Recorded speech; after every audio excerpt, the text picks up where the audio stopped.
This morning, we will be studying two sets of interactions that people had with Jesus. We're in Matthew chapter 20 here this morning.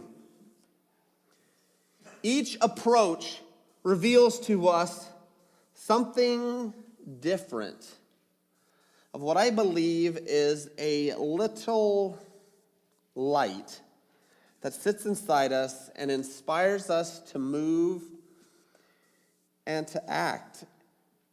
It is the light of the legacy that we are leaving.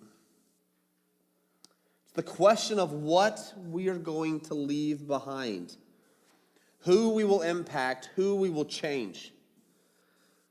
For some, this pursuit of a legacy is overwhelming. The light seems to shine brighter than others. For others, it dims a little less. We just want to impact our families and those in our immediate vicinities. And then lastly, there are some whose desire is to shine as brightly as possible. But as a result, they don't just bring light, but they bring heat.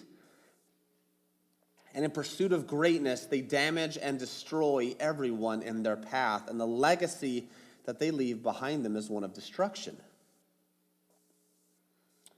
I'm going to show you guys these two accounts. So we're here in Matthew chapter 20, verse 20. It says, "Then the mother of the sons of Zebedee came up to him with her sons." This came up to Jesus, and kneeling before him, she asked him for something. And he said to her, "What do you want?" She said to him, "Say that these two sons of mine are to sit, one at your right hand and one at your left, in your kingdom." And Jesus answered, says, "You do not know what you are asking. Are you able to drink the cup that I am able to drink?" And they said to him, "We are able." And he says to them, "You will drink my cup, but to sit at my right hand and at my left is not mine to grant, but it is for those for whom it has been prepared by my Father." And when they heard it, they were indignant at the two brothers. And you have this account a little bit further in verses 29. "And as they went out to Jericho, a great crowd followed him. And behold, there were two blind men sitting by the roadside. And when they heard that Jesus was passing by, they cried out, 'Lord, have mercy on us, Son of David.' And the crowd rebuked them, telling them to be silent. And they cried out all the more, 'Lord, have mercy on us, Son of David.' And stopping, Jesus called them and said, 'What do you want me to do for you?' And they said to him, 'Lord, let our eyes be opened.' And Jesus, in pity, touched their eyes, and immediately they recovered their sight and followed him." Notice how different these accounts are? Each side wanted something. Jesus responds differently to both sides. One account brings division and failed to accomplish anything. The other brought hope in two men's lives. And these two accounts sit on either side of a very powerful truth that Jesus reveals in verses 25 through 28. It says, "But Jesus called them to him and said, 'You know that the rulers of the Gentiles lord it over them, and the great ones exercise authority over them. It shall not be so among you. But whoever would be great among you must be your servant, and whoever would be first among you must be your slave, even as the Son of Man came not to be served, but to serve, and to give his life as a ransom for many.'" See, greatness is not built by beating down on your opponents and on others. Greatness is defined by one's service. If you want to make a difference, learn to serve. A great legacy is not built on authoritative power, but on humble service. And I have a challenge specifically for you dads here this morning. If you want to be a great dad, if you want to leave a lasting legacy for your children, serve. Dads, if you want to impact your children and those around you, show them service. So we're going to look at how these two accounts plays out, all right? And so the first one, I pretty much in verses 20 through 25-ish, it's pretty much greatness through power. And it is how these people try to become great, try to become powerful through straight brute force and pretty much burn everybody in their path. And it's something that I think as we look at it, we're like, that just feels sneaky and awkward and ugh. And so there's these aspects I think we can look at this. And so here in verse 20, in fact, it says, then the mother of the sons of Zebedee come up to Jesus with her sons, and kneeling before him, she asked him for something. There, just the way it's worded, and I think, we know what happens next, but you just sort of get this, like when your kids come up to you and they're like, Dad, I love you. Can I have some candy? Dad, I love you. I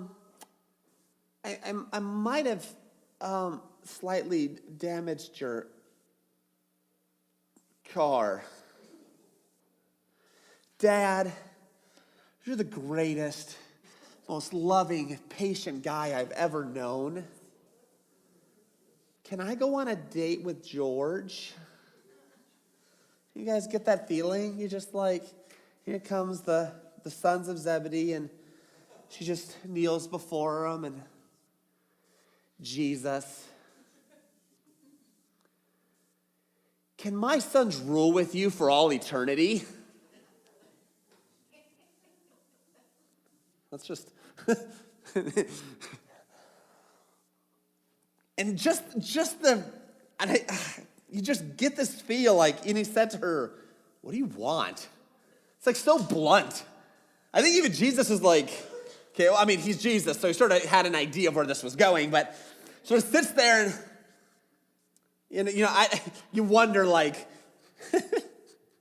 were these sons like co-op, were they like drug in behind them, by their ears? Come on, we're asking Jesus. I don't wanna. And I don't really know. And so we don't really get a feel, but somehow they're like behind them. And like when your mom speaks up for you, it's a little embarrassing. Like when your mom takes care of the bully because you were too much of a wimp to do it. You're like, yeah, I had nothing to do with this. I don't know. We don't really get that. We don't really know how this is playing out, okay? But the mother comes up here. And see, greatness like this, you get the feeling that it's one of the characteristics of this greatness, the sort of icky, gross graceness, is it's sort of manipulative.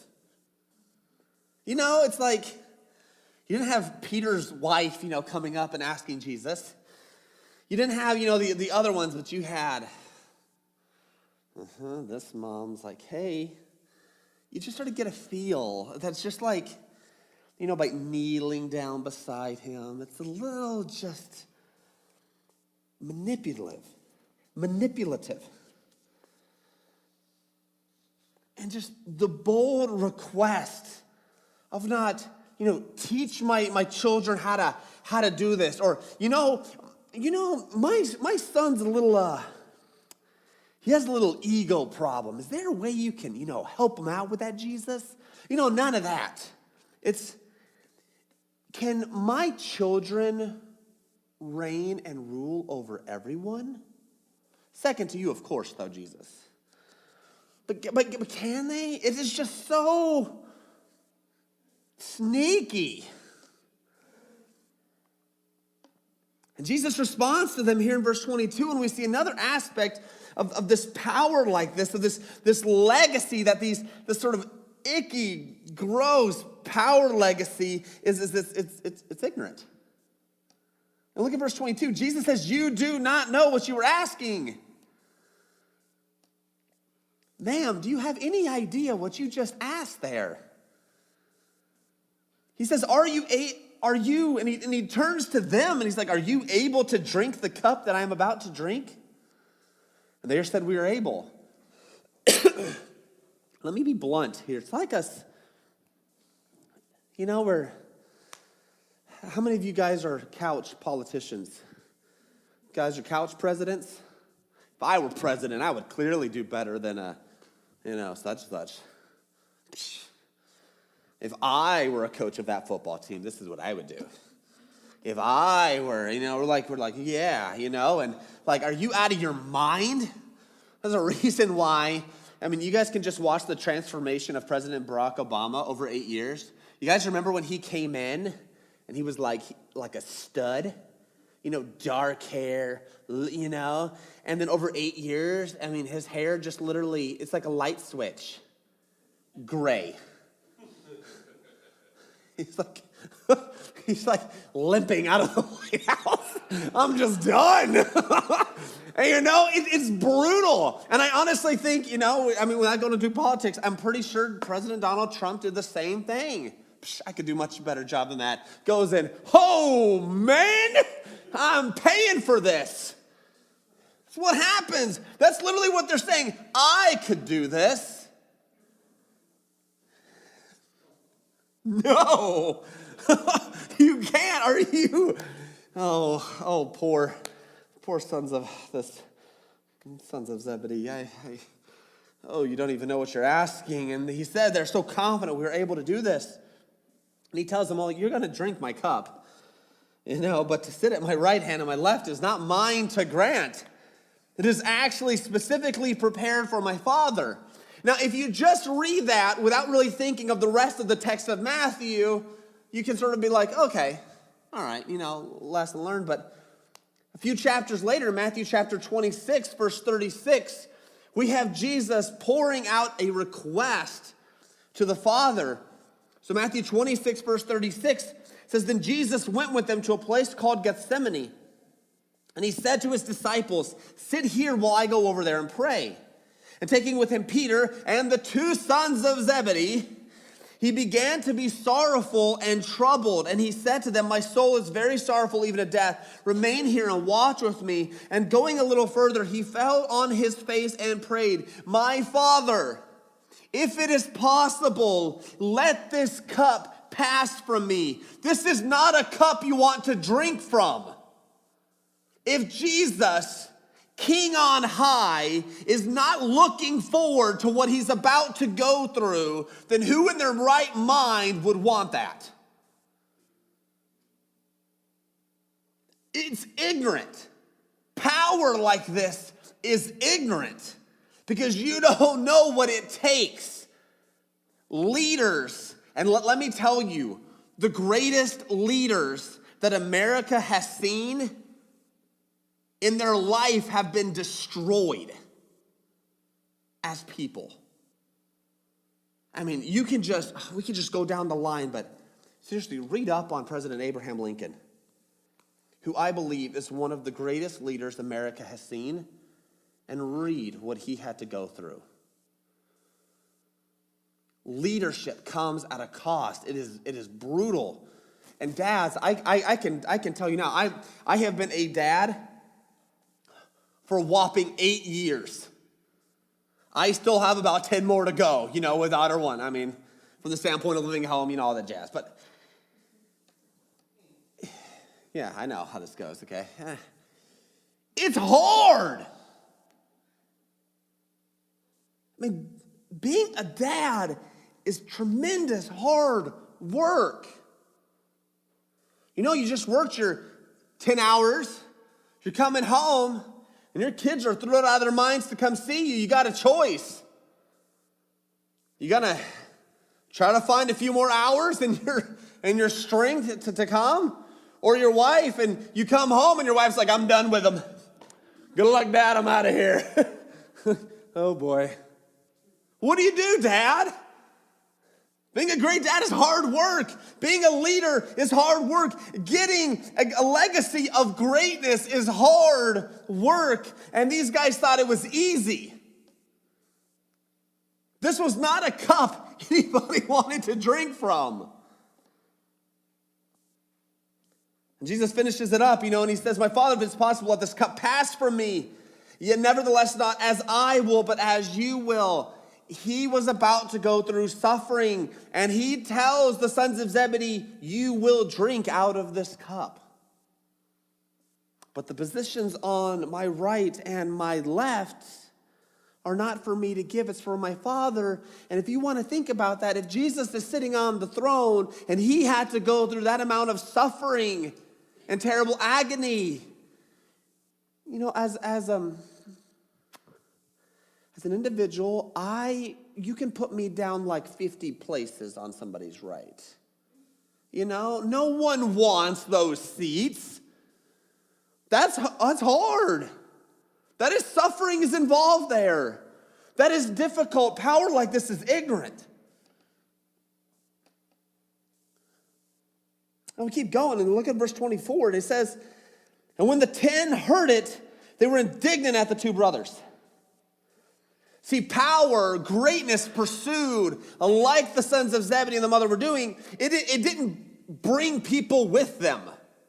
What he actually did was, they're like, oh yeah, the other 10 disciples, they can serve my sons. Guys, as a dude, okay, as a guy, if anybody comes up to you and says, hey, you can serve him, how do guys usually respond to that? Think about it. Like, if you were a sibling and your parents are like, all right, such and such, they're the boss. I was always the boss because I was the oldest. Definitely the wisest of the family. Wholeheartedly the best looking. It was me. So I made sure he knew it, Jonathan did. And Jonathan, since he loved to be my servant, he just thanked my parents graciously as they walked out the door and turned and just started eating candy because there was nothing I could do about it. That's how guys respond when somebody's over him. And so here's this mom, how embarrassing is that, comes in and, it's like your friend here, you've been serving with him for the last few years, and this mom shows up and says, can my sons be the boss? You think Peter's like, that sounds like a brilliant idea. Kidding me? I've seen what these guys do when no one's looking. They're twerps. I've seen these guys are losers. Okay? No way. I should be about. That's what happens. Power like this, it doesn't bring people together. They were indignant at the two brothers. Mama's boy? What, you couldn't ask Jesus yourself? You got your mom to do it? As soon as the mom walked out the door and Jesus was done teaching them, they took him outside. Don't you ever do that again. Come on. You can ask for yourself, man. Okay? It damages relationships. Things took a while to heal after this. I can tell you. This damages in power when we're pursuing it like this. And we're trying to pursue it in our own strength and our own effort. It shoves people down below you. It damages you. It damages them. And this is what's called, as Jesus, he says in verse 25, he says, that the rulers of the Gentiles lord it over them.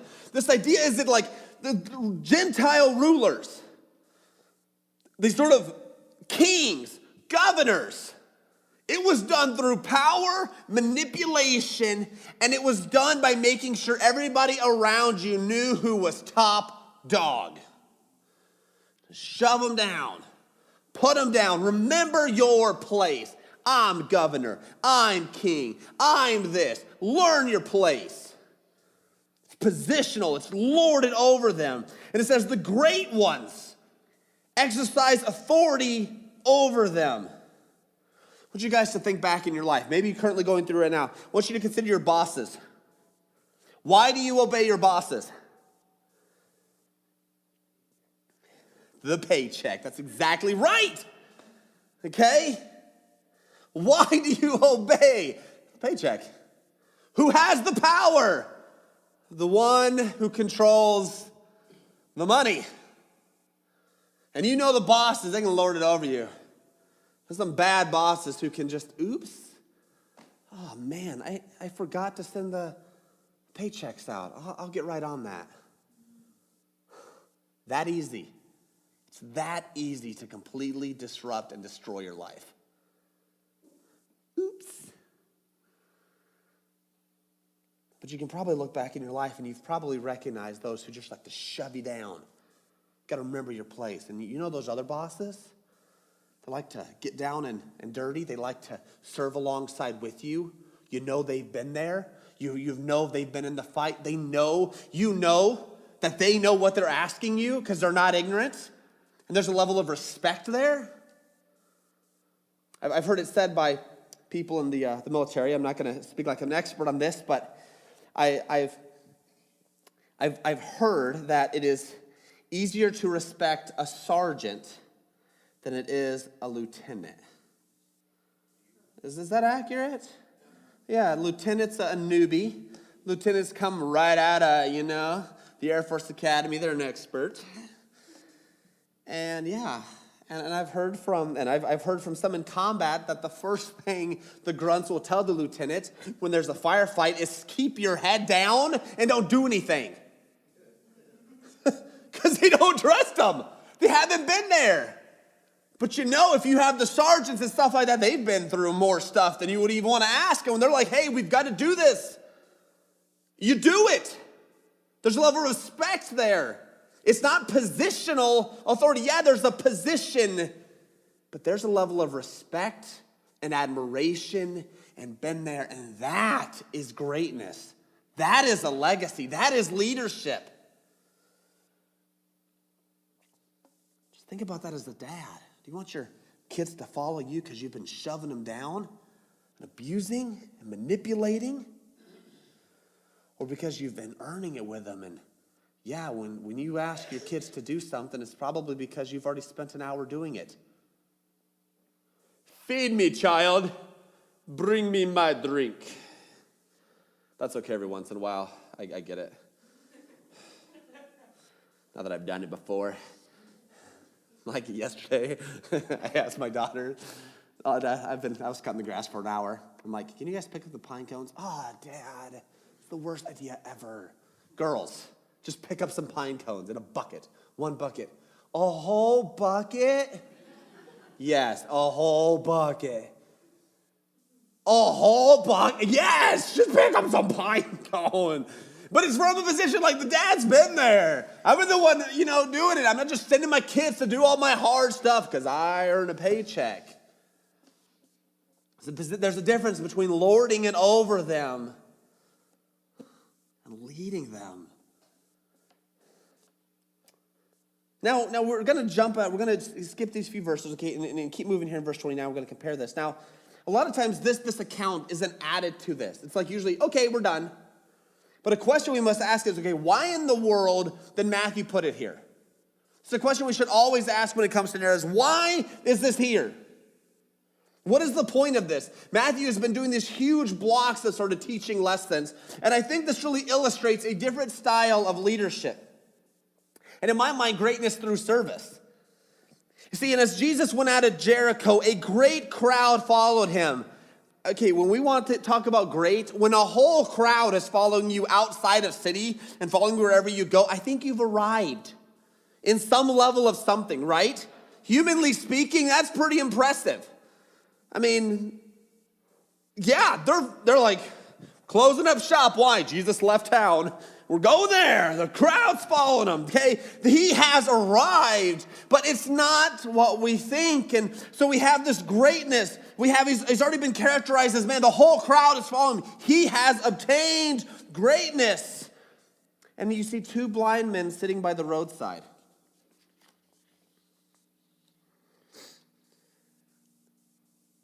And when they heard that Jesus was passing by, they cried out, Lord, have mercy on us, Son of David.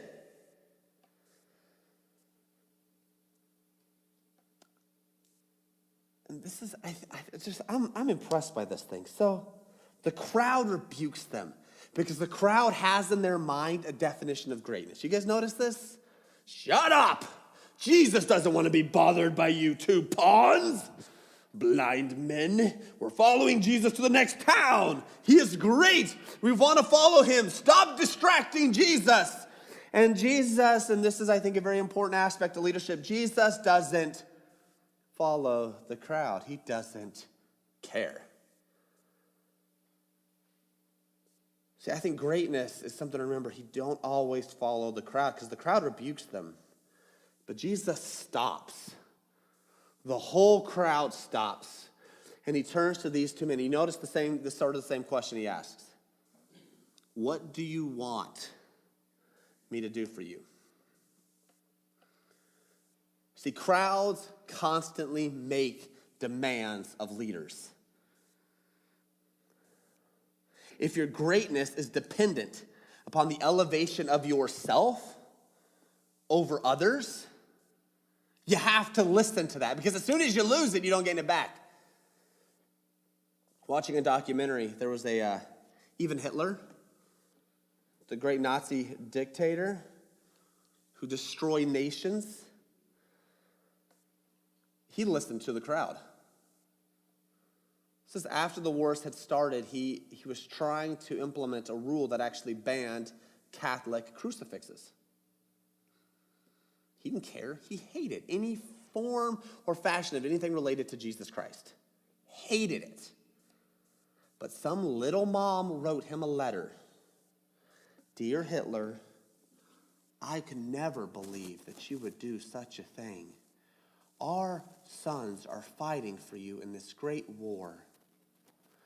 And they look up to the crucifix. I don't know how you can manage to write the sentence with everything else going on, but they did. And they're like, no. And so Hitler chose not to ban crucifixes because he listened to the crowd. See, because they have to listen. To some level, you have to respect that crowd. And Jesus is like, nope, we're serving the two individuals right here. I know the crowd wants to keep going because there's important business to do in this next town. No. What do you want me to do? And the parents, and especially dads, I think this is one of the most important lessons you can communicate to your kids. I've heard it said that children gain their self-confidence from their dads. Self-confidence is this ability to rest sort of in yourself and who you are as a person. To rest on your view of right and wrong no matter what others are saying. And see, I think greatness through service is not dependent upon following the crowds, but on doing what is right. And this is something I think children really need. I think children need to know making a hard stand for something that is good is the right thing to do. You don't have to listen to the crowds. You don't have to listen to peer pressure. I got your back. And it's fascinating how this is Vera. She's in the second grade. She's about to finish the second grade. She's already encountering these choices of making the right decision. And parents, this is what we give our kids. And here's Jesus. No matter how much the crowd is demanding you to move, Jesus is like, no, I'm going to help these two. I'm going to serve these two. He said in verse 33, he asked them, what do you want me to do? And they said to him, Lord, let our eyes be opened. And I think we see humble service right here. And Jesus, in pity, touched their eyes, and they recovered their sight. He serves them. He didn't have to. These two individuals were poor. They couldn't do much. They really didn't amount to anything, humanly, culturally speaking. There wasn't much they offered. And Jesus stops and serves them. He serves the outcast. He serves the people who were unable. He serves them. And I think this type of service, you notice what happens? Immediately what happens? And followed him. See, this type of leadership, service leadership, creates genuine followers. Men are influenced by respect. This is a very hardwired truth in men. Okay, dads, as men, are no different. They want respect from their wife. They want respect from their kid's mom. They want respect from their children. And at times, men resort to browbeating, manipulation, violence, and or abuse to get respect.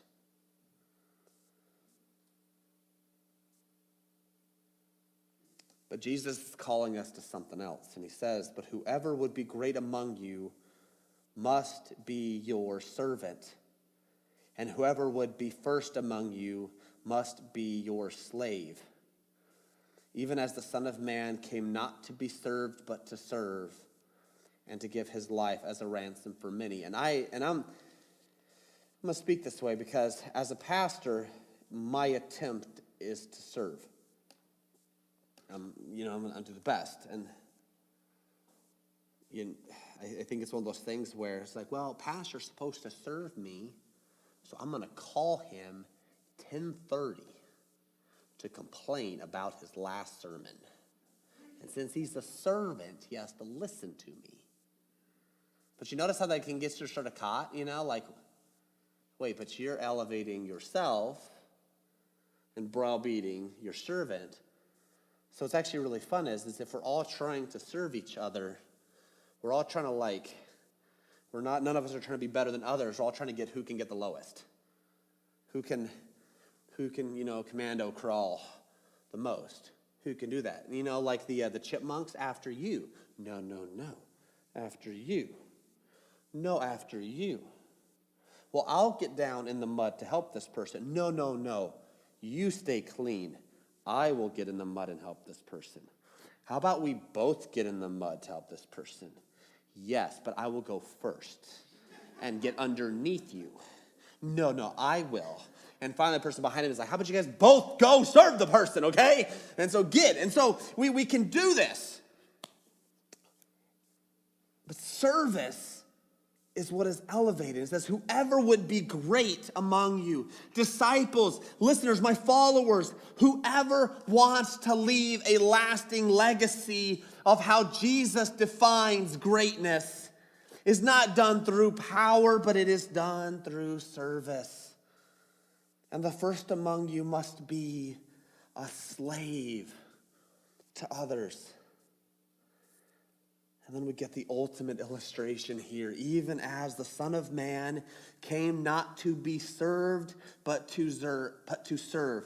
Jesus Christ positionally and with power can force everybody to serve him. At the end it is said, every knee will bow and every tongue will confess that Jesus Christ is Lord. That is where Jesus Christ exercises his positional and powerful influence. And those who have rejected him for years are forced to bow. But that's not what's going on here. See, Jesus Christ, who could do that at any moment, came to serve. And ultimately to give his life as a ransom for many. Speaks of the cross that we see where Jesus Christ came to earth. He lived a life. He died on the cross to rescue us from our sins. He served people that were completely undeserving of service. He served people who were completely rebellious and rejected Jesus and rejected God and rejected good. And that's who we were before Jesus came and died. That is the picture of service.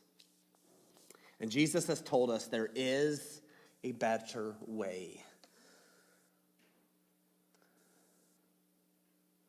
So dads, do you want, slaves beaten into submission or children who respect and follow you?